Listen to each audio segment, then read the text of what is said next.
Bonjour et bienvenue à l'unité 6. Dans ce cours, nous allons parler des mécanismes de génération des eaux de ruissellement et des processus qui conduisent à leur entrée dans les cours d'eau. En d'autres termes, il s'agira de parler de la transformation des précipitations en ruissellement et enfin en débit.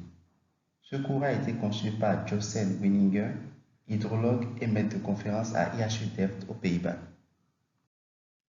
Si nous prenons maintenant un bassin versant, ou parfois appelé bassin hydrographique ou bassin fluvial, comme étant la zone de terre à partir de laquelle l'eau s'écoule vers le fleuve et se déverse finalement hors de cette zone par un point de rupture. Normalement défini par une station de dosage, nous pouvons établir un bilan hydrique pour cette zone. Le principe essentiel de ce bilan est la conservation de la masse, la conservation de l'eau, ce qui signifie que nous avons un certain débit entrant et sortant. En tant qu'entrée, nous pouvons considérer les précipitations qui tombent sur la zone. En tant que sortie, nous pouvons considérer l'évaporation et le ruissellement. Pour le court terme, le ruissellement est défini comme les précipitations moins l'évaporation et le changement de stock au fil du temps, c'est-à-dire les variations de stockage de l'eau souterraine et des eaux du sol. Mais pour le long terme, nous pouvons négliger les changements de stock et nous pouvons définir le ruissellement comme étant les précipitations moins l'évaporation sortante. La grande question qui se pose maintenant est de savoir comment ce ruissellement est généré. Comment les précipitations qui tombent dans ce bassin versant se traduisent-elles en informations intégrales sur les réactions du bassin versant au point de sortie. Tout d'abord, définissons quelques thèmes qui seront utilisés dans les prochaines diapositives. Qu'est-ce que le ruissellement? Le ruissellement est la partie des précipitations qui s'écoulent vers les cours d'eau à la surface même ou dans le sol. Il peut également être considéré comme la quantité d'eau qui s'écoule à travers une section transversale de rivière dans une unité de temps attribuée à un bassin versant. C'est une unité de longueur par temps, souvent exprimée en millimètres par an.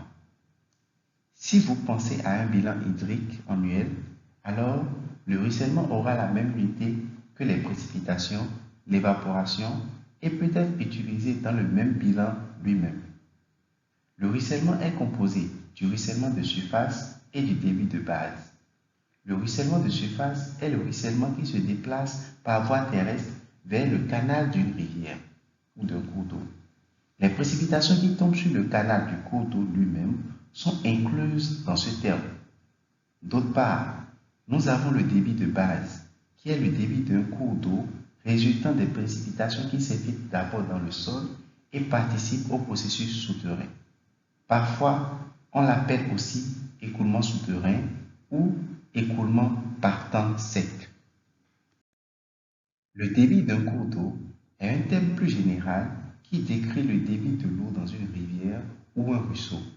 Le terme débit est souvent utilisé de manière interchangeable avec flux.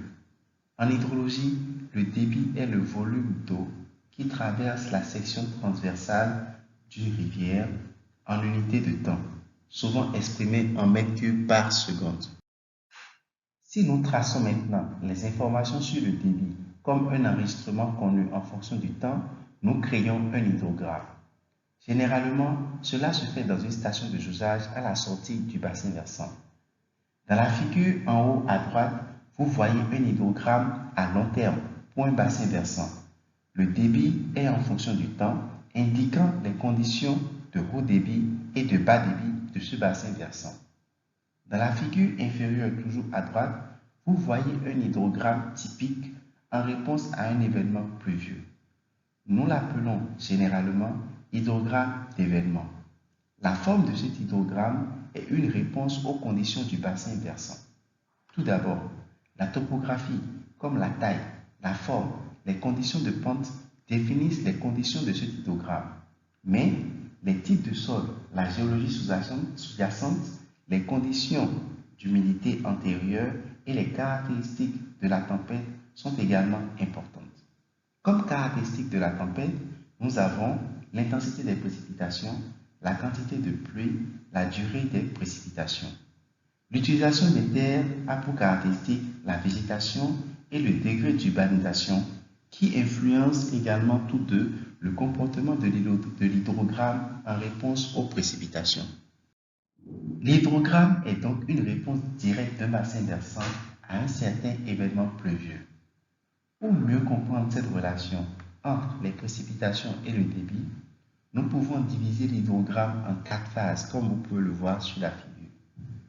Examinons la première phase, qui précède l'événement pluvieux. Toute l'eau qui s'écoule était déjà stockée dans le bassin versant avant l'événement. Elle provient donc principalement des aquifères, ce que nous appelons débit de base. La nappe phréatique baisse dans le bassin versant et le déficit d'humidité du sol augmente. Dès qu'un événement pluvieux se produit, la partie initiale des précipitations ne contribue pas au débit. Nous avons un prélèvement initial. Une quantité de pluie est stockée et interceptée sur les surfaces de la végétation comme les feuilles. Une autre quantité est stockée dans des réservoirs de surface et une partie s'infiltre dans le sol pour diminuer le déficit d'humidité du sol. Lorsque il continue de pleuvoir, il se produit ce que nous appelons des précipitations efficaces. La précipitation efficace est la partie qui se traduit par un ruissellement direct. Cela se fait souvent par écoulement de surface, également par infiltration et percolation pour participer au processus d'écoulement souterrain. Et cela va entraîner une augmentation du débit du cours d'eau pour finalement aboutir à une valeur de pointe. Et si les précipitations diminuent, nous avons un arrêt progressif du ruissellement et une diminution du débit jusqu'à ce que leur valeur atteigne à nouveau des conditions de débit de base idéales. Quels sont maintenant les mécanismes de ruissellement derrière la production de débit? Les différents processus qui interviennent à l'échelle d'un bassin versant peuvent être de 4 ordres. Nous avons les précipitations tombant directement sur les surfaces humides du bassin versant, c'est-à-dire directement à la surface des cours d'eau. C'est normalement une petite quantité, relativement faible. Ensuite, nous avons le processus de ruissellement terrestre, qui englobe toute l'eau qui s'écoule durant l'événement pluvieux à la surface de la Terre. Nous avons les processus de ruissellement souterrain, d'écoulement et d'interflux, c'est-à-dire l'eau se déplaçant dans la zone non saturée du sol. Et enfin, nous avons les écoulements souterrains, c'est-à-dire l'eau se déplaçant dans la partie saturée du sol sous l'influence de la pente. Ainsi, les précipitations du bassin, les pluies qui tombent dans le bassin versant, peuvent se répartir dans les précipitations du canal, dans l'écoulement terrestre ou s'infiltrer dans le sous-sol. Si elles s'infiltrent dans le sous-sol, elles peuvent être fractionnées en une composante d'écoulement intercalaire ou une composante d'écoulement souterrain. La composante d'écoulement intercalaire ou intermédiaire peut être rapide ou retardée, ce qui entraîne avec l'écoulement des eaux souterraines un ruissellement souterrain. Pour la partie superficielle, les précipitations du canal et l'écoulement de surface, elles forment un ruissellement de surface. Et avec la composante rapide de l'écoulement intermédiaire qui se trouve souvent à la surface par l'écoulement de retour, elles forment l'écoulement rapide ou l'écoulement direct. La composante de ruissellement direct et la composante de débit de base forment ensemble le ruissellement total dans le courant d'eau. Essayons maintenant de faire un zoom sur les processus d'écoulement terrestre, c'est-à-dire l'eau qui s'écoule en surface vers les canaux de la rivière. Nous pouvons distinguer deux processus différents. Tout d'abord, Horton a défini en 1933 le processus qui est également connu sous le nom d'écoulement terrestre excessif d'infiltration ou écoulement terrestre hortonien. Dans ce cas, l'intensité des précipitations dépasse la capacité d'infiltration du sol et l'eau s'écoule donc en surface vers le cours d'eau sous la forme d'écoulement en nappe. C'est souvent le cas dans les zones arides et semi-arides. En 1967, Ehlers et Hilbert ont défini un processus appelé saturation, excess overland flow. Cela signifie que les précipitations tombent sur les zones saturées du bassin versant. Ces zones saturées peuvent être vues dans les figures de droite, définies ici comme des zones de source variable. Dans des conditions sèches, seuls les cours d'eau participent au processus de décharge, c'est-à-dire de génération de débit. Après le début d'une précipitation, les zones proches des cours d'eau deviennent humides et peuvent prendre part à cet excès de débit saturé. Lorsque les précipitations se poursuivent, ces zones deviennent plus larges et plus grandes. Nous l'appelons aussi les zones éphémères de l'écoulement terrestre. Un mécanisme de ruissellement très important dans les climats humides et tempérés est l'écoulement souterrain, l'écoulement traversant ou parfois appelé écoulement intercalaire. Il s'agit de l'eau qui s'infiltre dans la surface du sol et se déplace latéralement à travers la couche supérieure du sol vers les canaux des cours d'eau, soit sous forme d'écoulement non saturé, soit plus généralement sous forme de nappe phréatique peu profonde et perchée au-dessus du niveau de la nappe phréatique. Souvent, cela est combiné avec le flux des macropores. Les macropores sont des conduits généralement de l'ordre de quelques millimètres produits par des vers de terre et la bioactivité dans le sol, qui forment un réseau connecté dans le sous-sol qui peut transporter de manière relativement rapide l'eau vers les canaux des cours d'eau.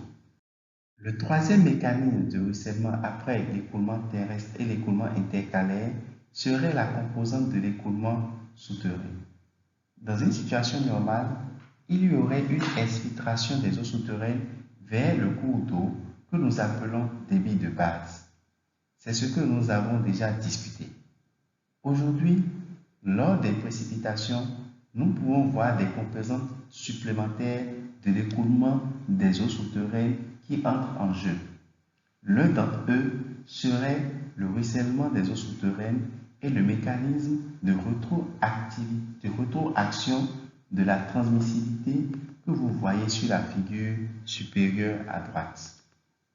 À proximité du cours d'eau, nous avons une augmentation de la nappe phréatique due à l'infiltration et à une plus grande étendue des zones saturées, ce qui entraînera une plus grande exfiltration de cette eau souterraine vers le cours d'eau en raison d'une augmentation de la hauteur et du gradient hydraulique. De plus, dans les parties supérieures du sol, la conductivité hydraulique latérale est normalement plus élevée, ce qui entraîne une plus grande transmissibilité de l'eau vers le cours d'eau. Dans la figure de bas, vous voyez un effet d'écoulement à piston, ce qui signifie que l'eau de pluie s'infiltre et percole vers la zone saturée loin ou en amont de la pente de la colline, ce qui entraîne une augmentation de la nappe phréatique, une augmentation de la pente et une poussée comme un effet piston, un écoulement à piston, une poussée d'eau ancienne qui est stockée à proximité de la rivière. Quels sont maintenant les processus dominants des mécanismes de génération de ruissellement et le lien avec la topographie et les sols d'une part, le climat et la végétation d'autre part? Il n'est pas rare que dans les zones arides et semi-arides, nous ayons des taux de précipitation élevés et de faibles capacités d'infiltration. Cela entraînera des processus de génération de ruissellement en surface plus rapides, comme l'écoulement terrestre orthonien, alors que les écoulements d'orage souterrains sont moins importants. Dans les climats humides, avec une végétation dense, nous devons faire la différence entre les différents types de sols. Si nous avons des sols minces et des pentes légèrement concaves, par exemple, les précipitations directes et le retour d'eau sont plus importants pour la formation de l'hydrogramme.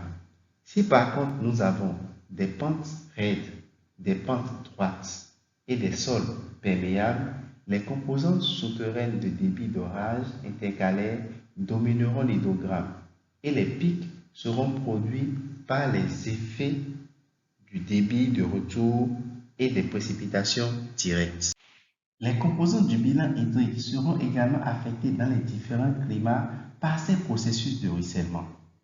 Si vous regardez ces deux images indiquant les composantes du bilan hydrique pour une zone aride sur le côté gauche et pour une zone humide sur le côté droit, vous verrez la différence nette entre les composantes du ruissellement.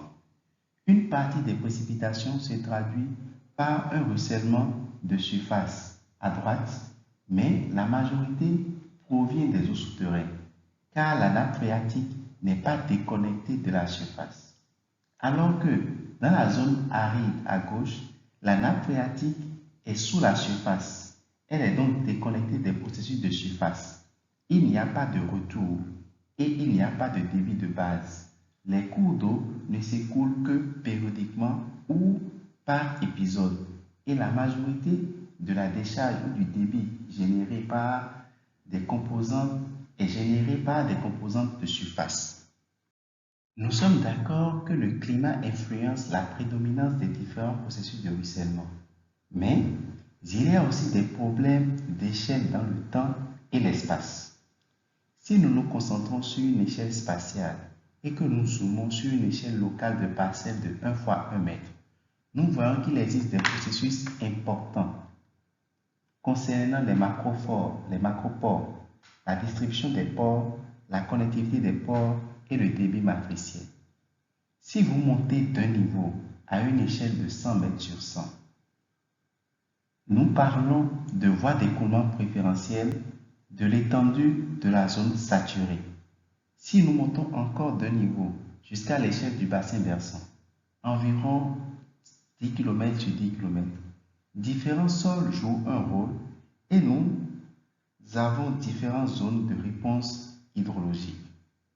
Plus loin encore, à une échelle régionale, sur des distances de 1000 km, la géologie prend le dessus pour définir quel type de processus est important. Je finirai ce cours en synthétisant les éléments importants à retenir.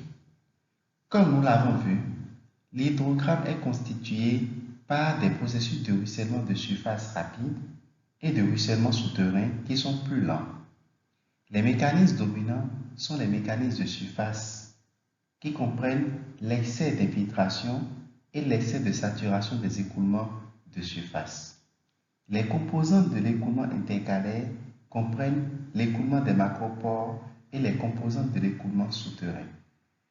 Les mécanismes conduisant à l'hydrogramme d'événements pluvieux sont extrêmement complexes. En général, les mécanismes de ruissellement possibles sont compris, mais il est impossible de généraliser et d'appliquer tous ces processus à toutes les conditions naturelles et à toutes les situations données. Des problèmes d'échelle et de processus se posent généralement. Par exemple, pour un grand bassin versant, le réseau de drainage, la géologie sous-jacente et la distribution des précipitations dans le bassin sont plus importants que les processus de pente dont nous avons parlé dans les diapositives précédentes. Merci d'avoir suivi ce cours.